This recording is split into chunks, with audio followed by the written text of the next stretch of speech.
नेताओं ने एक ऐसा हिंदुस्तान बना दिया, बेजुबान इमारतों को भी हिंदू मुसलमान बना दिया। नमस्कार, मैं कुमार सुमंसु और आप देख रहे हैं न्यूज सुपर 7। आज हमारे साथ मौजूद हैं बी भगवा सासाराम सेंट्रल कोऑपरेटिव बैंक के चेयरमैन, और ये सासाराम के साथ साथ बिहार कोऑपरेटिव बैंक के भी चेयरमैन हैं। लगातार 2012 ईस्वी से दूसरी बार ये चेयरमैन के पद पर अपना पकड़ बनाए हुए हैं। तो आइए हम बात करते हैं रमेश चंद्र चौबे जी से। सबसे पहले तो नमस्कार सर, जो आप अपने चैनल को टाइम दिए, धन्यवाद। रमेश चौबे जी बैंक के साथ साथ राजनीति में भी अपनी अच्छी पकड़ बनाए हुए हैं और ये राजद के बहुत वरिष्ठ नेता हैं। इनका पकड़ अभी प्रहर विधानसभा में सबसे ज्यादा बना हुआ है महागठबंधन की तरफ से। तो सर, सबसे पहले आपसे मेरा सवाल यह होगा कि कहां तक बिहार में क्या जात पात और धर्म मजहब के नाम पर भी अभी भी चुनाव होता ही रहेगा? देखिए, थोड़ा सा इस बात में मैं कहूंगा कि ये दुर्भाग्य है कि जात पात का चुनाव होता है, विकास का चुनाव होना चाहिए। आर्थिक स्थिति यहाँ मानवीय आधार पर सबको जीने और रहने का हक है, कोई भूखा न रहे। आज जो स्थिति आप देख रहे हैं, रोड पर मारे मारे फिर रहे हैं, सबसे बड़ी बात बेरोजगारों की फौज है। शिक्षा ग्रहण कर लिए लेकिन उन्हें किसी लायक नहीं बनाया गया,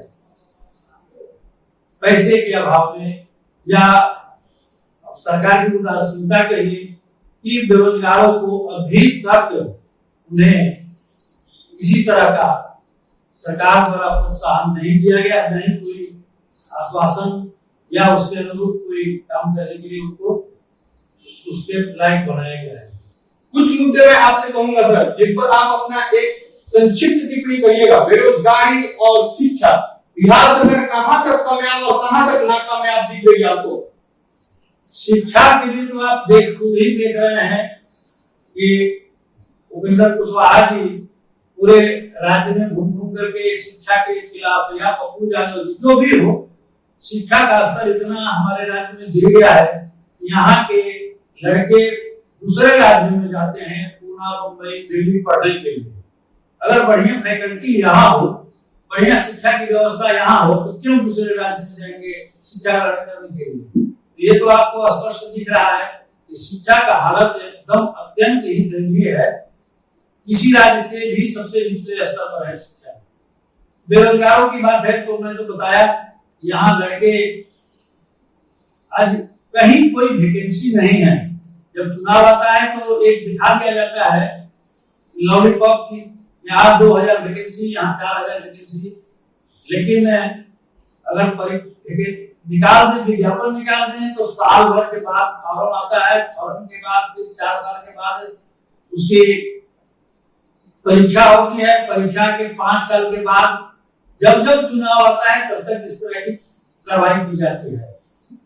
आप शुरू से देख लीजिए, 2010 से अभी तक स्थिति यही है, लगभग कहीं कोई बहाली नहीं हो रही है। बहुत जगह बहुत से सारे पोस्ट खाली हैं। अगर सरकार की इसमें सकारात्मक सोच होती तो बहुत युवाओं को नौकरी मिल जाता और संस्था या जो भी विभाग है उसमें काम भी होता, बेरोजगारी दूर होती। लेकिन यह दिनों दिन बढ़ते जा रहा है। हम राज्य की बात तो बाद में करते हैं सर, सबसे पहले हम रोहतास जिले की बात करें। रोजगार की एक भी हमको अवसर नहीं दिख रहा है जहां रोहतास में युवा ये पलायन करने से रुक सके। हम अंग्रेजों के जमाने में डालमिया नगर फैक्ट्री से बिहार को बहुत ज्यादा ही जाना जाता था, तो कहां अभी वो कहीं बंद पड़ा है सर? और बिहार में नीतीश कुमार जी कह रहे हैं कि लगातार विकास की धारा प्रवाह हो रही है, तो आप इस पर क्या टिप्पणी करेंगे? डालमिया नगर फैक्ट्री सबसे ज्यादा रोहतास युवाओं की जरूरत, क्या विकास हुआ है? एक भी विकास का कोई हमको पैमाना चाहिए। हम तो पता है एबीपुर में कहेंगे एक सुई का कारखाना नहीं खुला है बिहार में। जो कारखाना था हमारे यहाँ डालमिया इंडस्ट्री, जो बहुत बड़ी एक कंपनी थी, जिसके चलते रोहतास ये जो पहाड़ी क्षेत्रों में जो उसका माइंस था या यहाँ डालमिया उसका उद्योग था, दूसरे जिला से या दूसरे राज्यों से आकर के लोग यहाँ नौकरी करते थे। लेकिन आज वो एकदम विराम हो गया है। 1982 के बाद आज 38 साल हो गया, सरकार का कोई पहल नहीं हुआ कि छोटे रूप में भी उसको हम आगे बढ़ाने, उसको विकसित करें। रोहतास को धान का कटोरा कहा जाता है, लेकिन ये बताइए कि किसान की जो समस्या है, अगर उसका 100 क्विंटल धान उसके यहाँ उत्पादित है तो सरकार के लक्ष्य के मुताबिक 15% धान खरीद की जाती है, तो 85% तो किसान दूसरे जगह बिचौलियों के हाथ पौने दाम को बेचने के लिए बात है। तो ये सब चीज पर सरकार को तो चाहिए था कि हम कम से कम 70-75% खरीद लें उत्पाद। क्योंकि एक चीज आपको तकनीकी रूप से बताते हैं कि बिहार में लगभग 1,80,000 एमटी धान का उत्पाद होता है, कृषि विभाग का आंकड़ा है। यहाँ लक्ष्य रखा गया है अधिप्राप्ति में सरकार की तरफ से सिर्फ 30 लाख एमटी, जबकि बिहार सरकार को बीपीएल परिवार को चावल देने के लिए 35 लाख एमटी चाहिए साल भर में। 35 लाख एमटी धान का, चावल का 52.5 लाख एमटी धान हुआ, कम से कम 52.5 लाख एमटी तो खरीद लेते कि बाहर से चावल आपको नहीं बनाना पड़ता। आखिर उस बीपीएल परिवार को आप हर माह देते हैं तो चावल महीना में बाहर से खरीदते हैं, यहाँ के किसान दर मारे देते हैं। आज तक जो पूर्व में बाबू जगजीवन राम या आदरणीय जगता सिंह जी जितना आपका नहर परियोजना में सब काम किए, उसके बाद क्या हुआ? सिंचाई के लिए कोई कहीं बाढ़ बनाया क्या, कहीं आग हुई ताकि बरसाती पानी को का पानी है उसको भी हम स्टोर करके उसे हम नीचे सिंचाई करें। एकदम सरकार जो है इस मामले में एकदम निष्क्रिय हो गई है। अभी माननीय मुख्यमंत्री, हमको लगता है कि लॉकडाउन में 3 महीना में 1 ही दिन निकले थे, हेलीकॉप्टर से गए थे, लेकिन कभी उन्होंने जनता के बीच में नहीं गए। जबकि और भी मुख्यमंत्री हैं, केजरीवाल है, आपका हेमंत सोरेन है, वो जाके समाज में जनता के बीच जाके दुख साझा करता था, लेकिन इनको ना किसी से भेंट करना है, ना किसी से मुलाकात करना है, सिर्फ अपने सुरक्षित रहना है। इस लॉकडाउन के स्थिति में आज जो चुनाव नौबत आ रही है, रोज बढ़ रहा है, कोरोना से मरीजों की संख्या बढ़ती जा रही है। पहले लाइफ सिक्योर करना चाहिए, लाइफ सुरक्षित करना चाहिए, जीवन सुरक्षित करना चाहिए। चुनाव तो होते रहता है, लेकिन क्या जरूरत पड़ रही है बरसात में? आप देखिए हमारे लोग बाढ़ से महीना घर छोड़ के घर हुआ हुआ है, पिंड पर बांध के कहीं टेंट बना के अपना मान के चला रहे हैं, जमीन में सो रहे हैं। तो ये सब चीजों पर सरकार का ध्यान आना चाहिए, लेकिन नहीं किया गया है।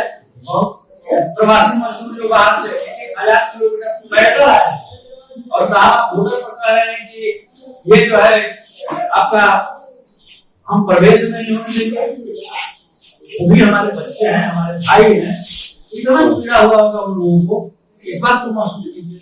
इसलिए पब्लिक में बहुत आक्रोश है और अभी एकदम नई लहर आ गई है। किसी गांव में जाइए, किसी शहर में जाइए, कहीं परिवर्तन की लहर चल रही है।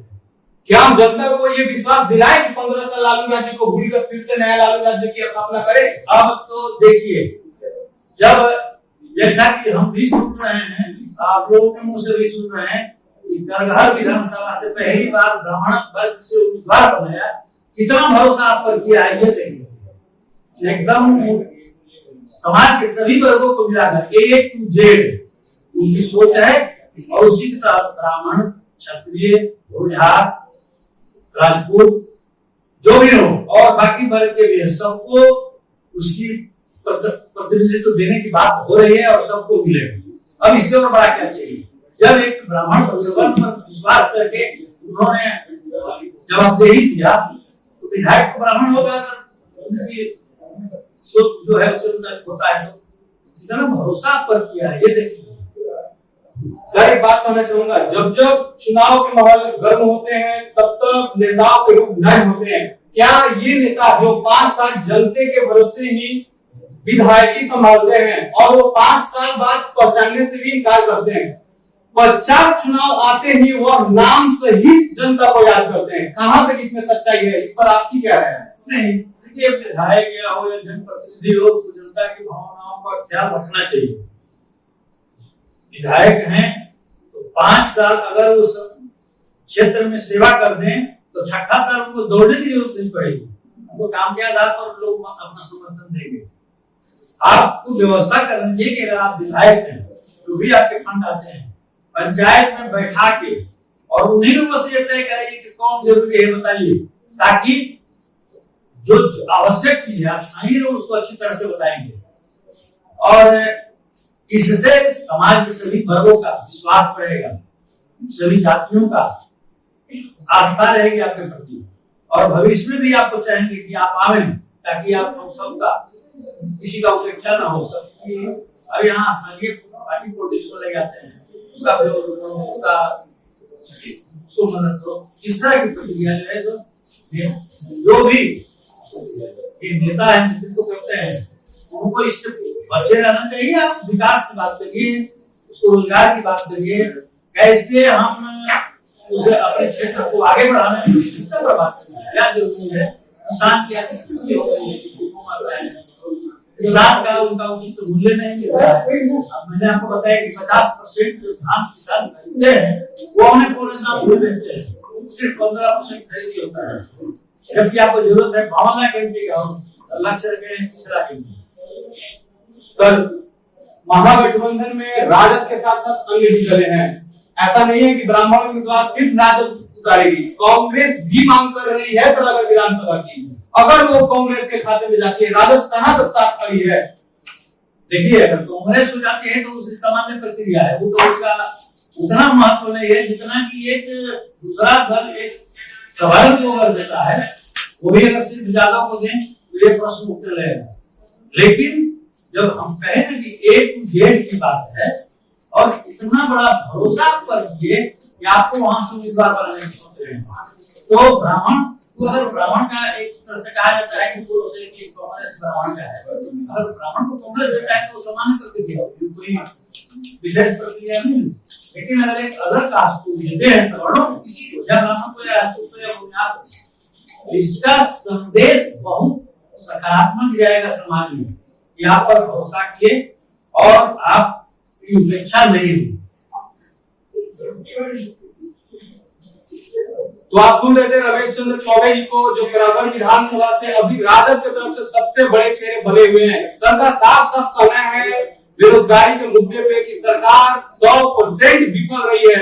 जब वैकेंसी आते हैं तो परीक्षा की तिथि नहीं, तिथि घोषणा होती है तो रिजल्ट नहीं, परीक्षा होती रहती है, बट अभी भी रिक्त स्थान काफी मात्रा में बने हुए हैं और सरकार पूरी तरह से विफल रही है अपने विकास के वायदों पर।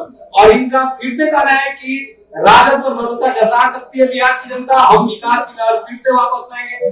देखते हैं क्या होता है बिहार विधानसभा की चुनाव में। फिलहाल आपका धन्यवाद जो आप हमारे चैनल को अपना समय दिए सर। पल पल की खबर के साथ देखते रहिए न्यूज़ सुपर 7। तब तक के लिए दीजिए इजाजत, नमस्कार।